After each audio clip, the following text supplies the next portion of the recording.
जो टॉपिक हम कवर करने जा रहे हैं वो है क्लास 10th का first chapter chemical reaction and equation.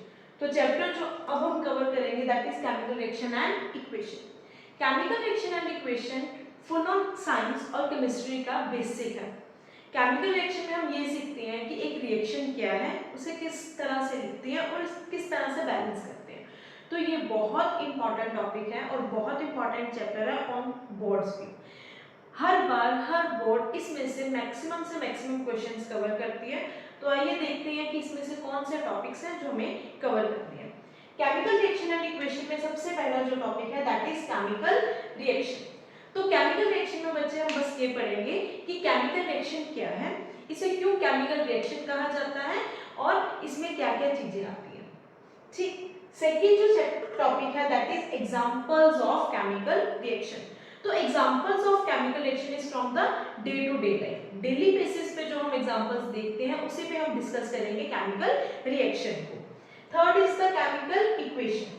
तो chemical equation is nothing more than to represent chemical reaction in the symbolic notations. तो सिंपल, अगर मैं जिस रिएक्शन को बोल रही हूँ उस रिएक्शन को साइंटिफिकली लिखना that is called as chemical equation.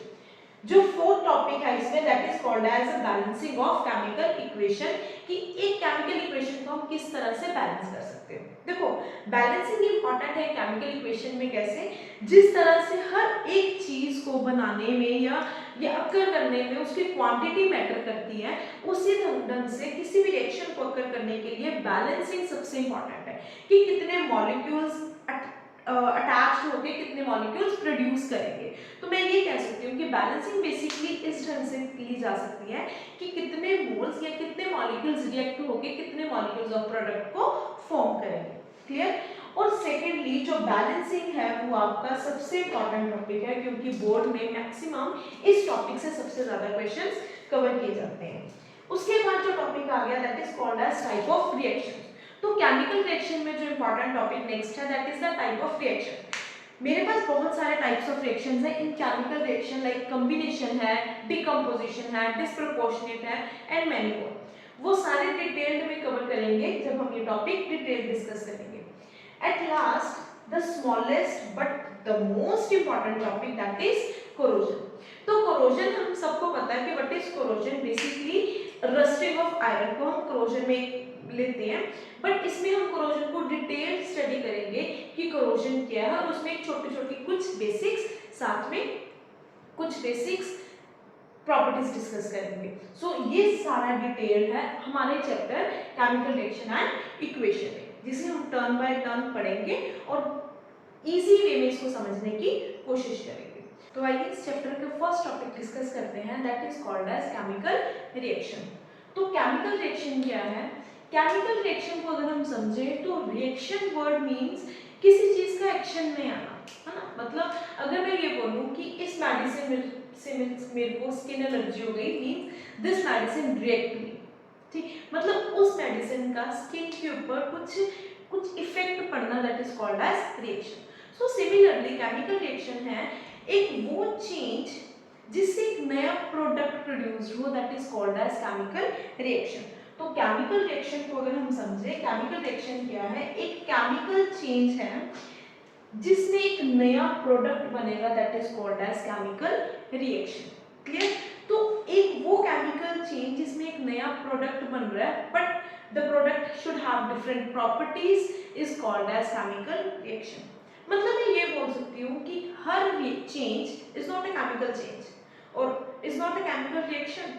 Yes, हर चेंज को मैं केमिकल रिएक्शन नहीं बोल सकती या हर केमिकल चेंज को मैं केमिकल रिएक्शन नहीं बोल सकती जब तक कि एक नया प्रोडक्ट ना बने उस टाइम। अच्छा, एक एग्जांपल लेके चलते हैं।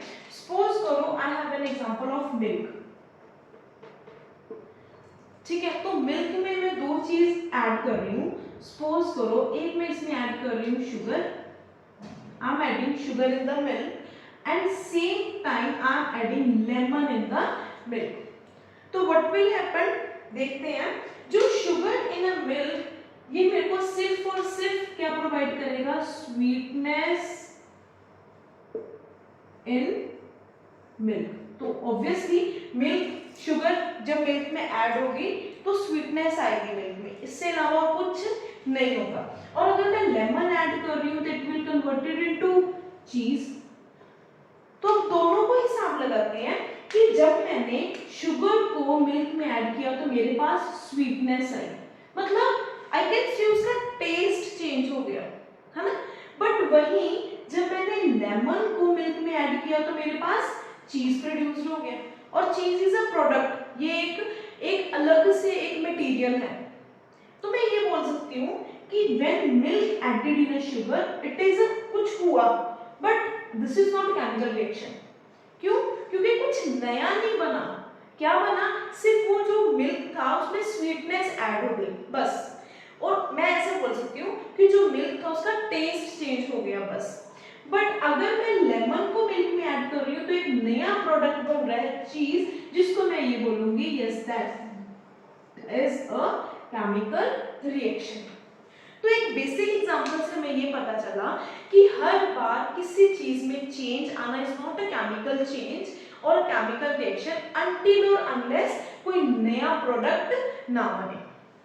अब नया प्रोडक्ट बनने में हमें ये चीज ध्यान में रखनी है कि जो नया प्रोडक्ट बने that should have different properties, different taste, different texture, different shape, whatever, but वो उसकी प्रॉपर्टीज डिफरेंट होनी चाहिए। क्लियर?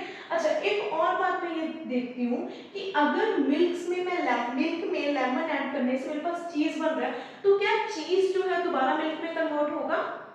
नो। इट मीन्स जो chemical reaction it is irreversible. ठीक, तो मैं ये बताना चाह रही हूँ और ये आप समझे कि जब भी किसी चीज में कुछ ऐड करो और कोई नया प्रोडक्ट बन रहा है उसको मैं क्या बोलूंगी? Chemical reaction. क्लियर? अब केमिकल रिएक्शन में एक जो और इंपॉर्टेंट चीज आ रही है उसको इस एग्जांपल के बेस पे समझते हैं। देखो, जब मैंने मिल्क में लेमन ऐड किया इट विल चीज, तो क्या अब मिल्क बचा या मिल्क की प्रॉपर्टीज बची? नो। क्यों? क्योंकि जितना मिल्क था वो सारा किसमें कन्वर्ट हो गया? मेरे पास चीज में। तो मिल्क की property changes into properties of चीज, मतलब कि मिल्क अगर केमिकल चेंज कर रहा है तो इट लूज इट्स आइडेंटिटी, मतलब इसने अपनी सारी प्रॉपर्टीज लूज कर दी। तो वही केमिकल रिएक्शन में मैं क्या बोल रही हूँ कि वो सब्सटेंस जिसमें चेंज होगा इट लूज इट्स आइडेंटिटी। तो ठीक है, ये अपनी आइडेंटिटी भी लूज कर रहा है, it means it is a chemical reaction. तो केमिकल रिएक्शन में मैं यही बोलूंगी कि केमिकल रिएक्शन की दो बेसिक कंडीशंस है। फर्स्ट कंडीशन है कि उसमें नया प्रोडक्ट हमेशा ही बनेगा, और सेकंड जो है that it loses it's identity, कि वो हमेशा अपनी आइडेंटिटी लूज करेगा जो प्रोडक्ट केमिकल चेंज ला रहा है। और आई कैन से कि जो जिस पे केमिकल चेंज आ रहा है और जो नया प्रोडक्ट बन रहा है they both have different properties, so such reactions are called as chemical reaction। तो एक बार फिर इसको डिटेल और समझते हैं कि केमिकल रिएक्शन एक वो रिएक्शन है, अगर लिखेंगे नोट्स में तो बेसिकली ये लिखेंगे that the chemical reaction is the reaction in which a new product formed and the substance which undergo chemical change actually lose its identity is called as a chemical reaction। तो ये आज का topic था, एक basic information regarding chemical reaction. ठीक, I hope आपको ये topic समझ आ गया होगा। Thank you.